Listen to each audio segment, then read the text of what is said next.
വരാൻ പോകുന്ന നാളുകളിൽ പ്രവാസ മേഖലകളിൽ ഉണ്ടാകാൻ പോകുന്ന വരുമാനക്കുറവിനെ നേരിടാൻ അവിടെ നിന്നും ലഭിച്ച പരിശീലനങ്ങളും അനുഭവങ്ങളും നമ്മളിവിടെ പ്രാവർത്തികമാക്കണമെന്ന് മന്ത്രി വി അബ്ദുറഹിമാൻ. അന്താരാഷ്ട്ര പ്രവാസി ദിനത്തിന്റെ ഭാഗമായി നോർക്ക റൂട്ട്സ് സംഘടിപ്പിച്ച പ്രവാസി ദിനാഘോഷം ഉദ്ഘാടനം ചെയ്യുകയായിരുന്നു അദ്ദേഹം.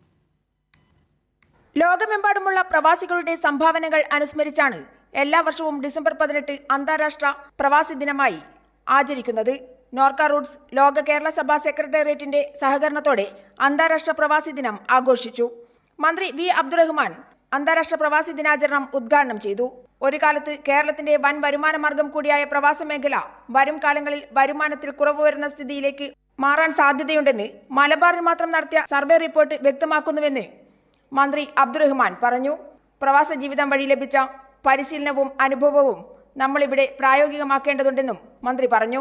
പ്രായം കഴിഞ്ഞ് തിരിച്ചു വരുമ്പോൾ ഉണ്ടാകുന്ന നമ്മുടെ സാമൂഹ്യ വ്യവസ്ഥയിൽ ഉണ്ടാകുന്ന വലിയൊരു മാറ്റമുണ്ട്. ആ ഒരു റെമിറ്റൻസ് കുറയുമ്പോൾ ഉണ്ടാകുന്ന വലിയൊരു പ്രശ്നത്തിന് പ്രത്യേകിച്ച് മലബാർ മേഖല, മലപ്പുറം അടക്കമുള്ള ജില്ലകളിൽ നമ്മൾ അതിലേക്ക് പോവുകയാണ്. അപ്പോൾ അതുകൊണ്ട് തന്നെ വ്യാവസായികമായി നമുക്ക് വിദേശ രാജ്യങ്ങളിൽ കിട്ടിയുള്ള നമ്മുടെ എക്സ്പീരിയൻസിനെ ഉപയോഗിക്കാൻ നമുക്ക് കഴിയണം. തുടർന്ന് നോർക്ക പദ്ധതി ഗുണഭോക്താക്കളുടെ അനുഭവം പങ്കിടൽ, പ്രവാസവും നോർക്കയും ഭാവി ഭരണ നിർവഹണം തുടങ്ങിയ സെഷനുകൾ നടന്നു. Norka Roots president vice chairman P Sreeramakrishnan, Ahammed Devarkovil MLA, K Vasuki IAS തുടങ്ങിയവർ സംസാരിച്ചു. കൈരളി ന്യൂസ്, കോഴിക്കോട്.